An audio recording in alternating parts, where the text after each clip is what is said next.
экспертиза кандай чыккан эле? Ошого дагы ишенбейбиз деп айтып атпайбы адвокат? Экинчи жол бергенде деле ошондой мурдагыдай болуп чыкты да. Просто числолору, сааттары гана өзгөрткөн. Булар. Биринчи кандай болуп чыккан? Биринчи чыкканда роудда өлдү деп чыккан да. Анан кийинкисинде уже роудда эмес, больницада келип каза болгон.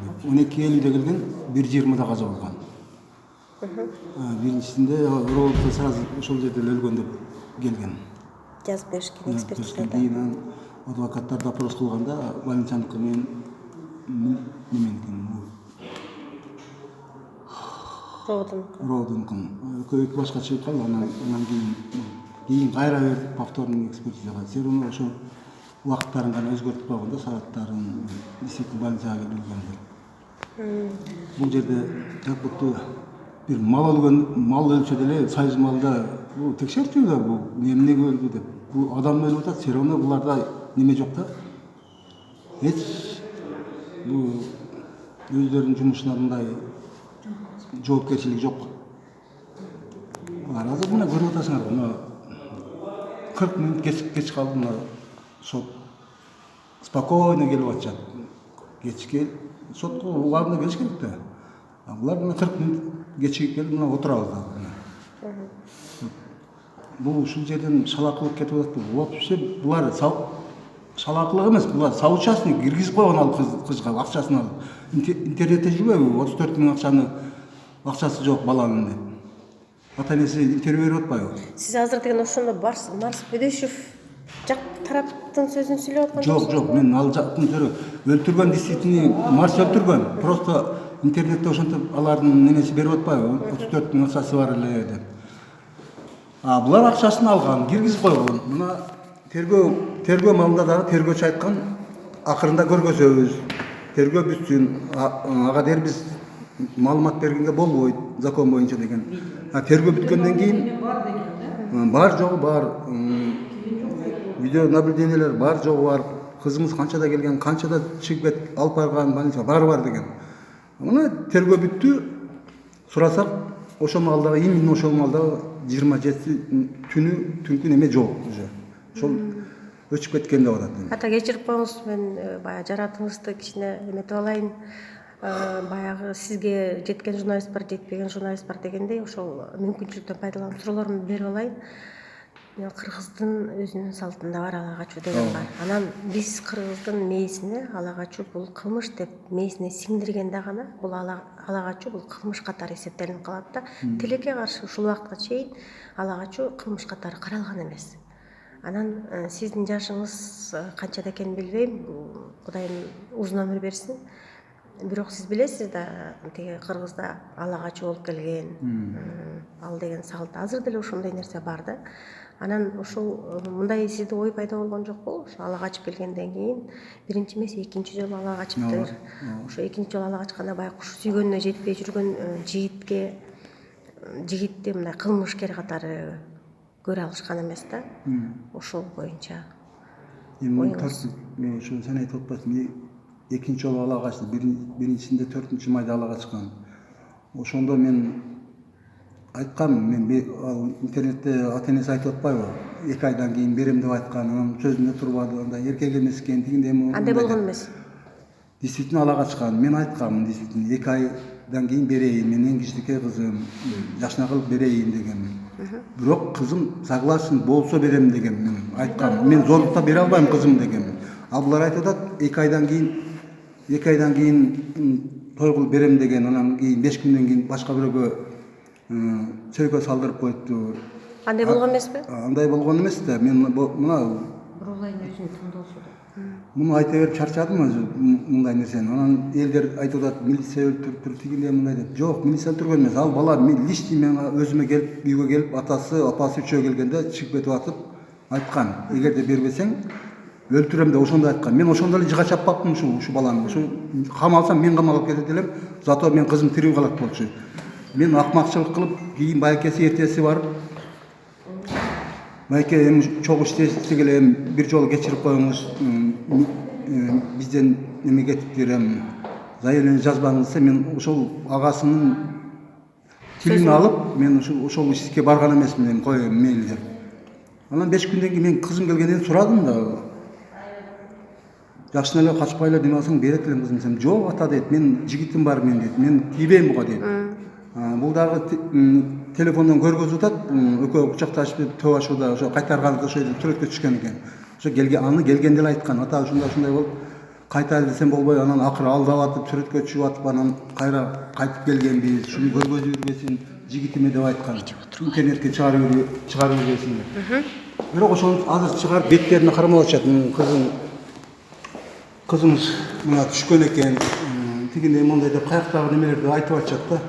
Мен мисалы элден деле мен суранып кетем, баягы интернетте ар ким ар түрдүү жазып атат.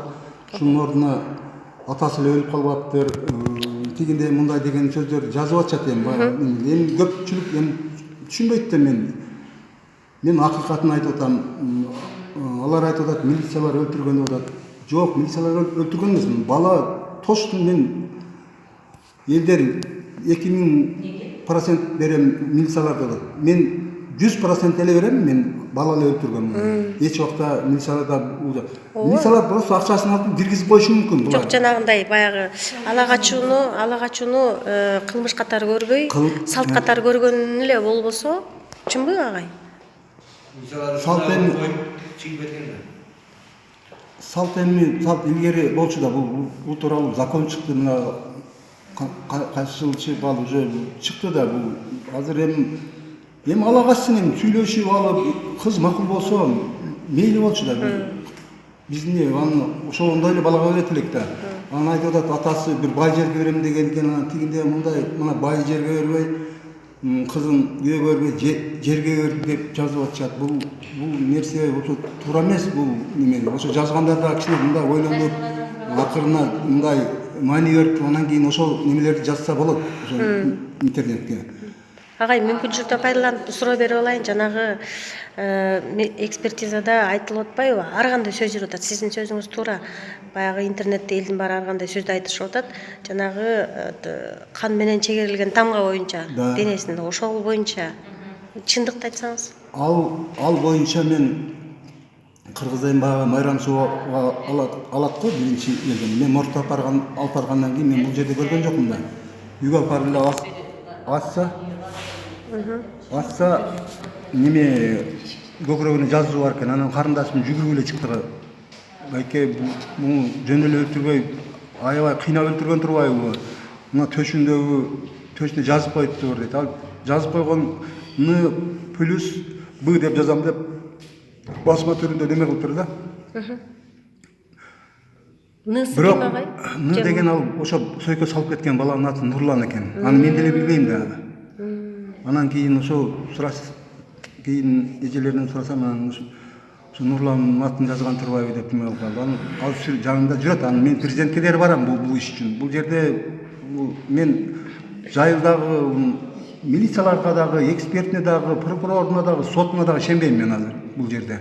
Булар көрдүңбү, бардыгы ушул жерде болсун деп, өздөрүнүн оңой иши бүтүп калсын деп неме кылып атышат, аракет кылып атышат.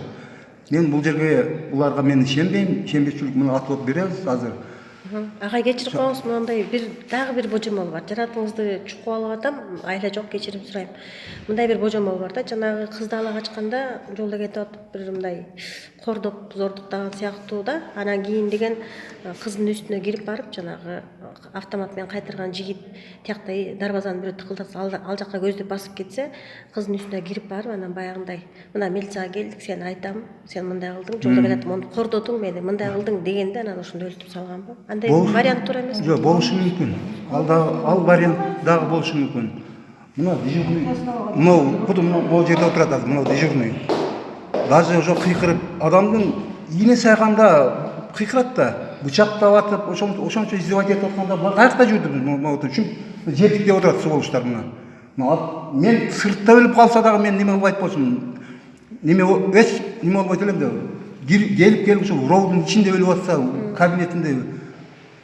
Агай, тиги ошол Марс Бөдөшевдин атасы өтүп кетти деген чын Өтүп калды маны. Ал мурун ооруп аткан. Тааныйсызбы ал кишини? Тааныйм ал киши менен. Чогуу иштешкенбиз. Онкологияда жатат болчу, рак болуп калыптыр. Эми Кудайым ошол оорудан каза болду да. кечирип коюңуз, бирок ал жөнүндө дагы аябай көп сөз. Мисалы үчүн мындай бир сөз комментарийде окудум, кан кое бербейт дегендейчи. Баласы Бурлайды өлтүргөндөн кийин кан кое бербейт дегендей сөз да кетип атат да. Эми Кудай бар да. Мынтип биздин немелерге, сотторго ушундай акчасы барларга гана неме кылып атышат. Кудай бар да, действительно Кудай бар. Кан кое бербейт. Ал эми мен антип деле баягы атасы ошон үчүн каза болуп калды дегенден деле алысмын, чын айтканда. Ал Кудайдын немеси да эми. Кудай оору берди. Ал менин кызым ала кача элек деле мурун ооруп аткан ал киши. Жаш киши беле? Менден чоң 65 болуш керек эле. Менден 4-5 жаш чоң болчу.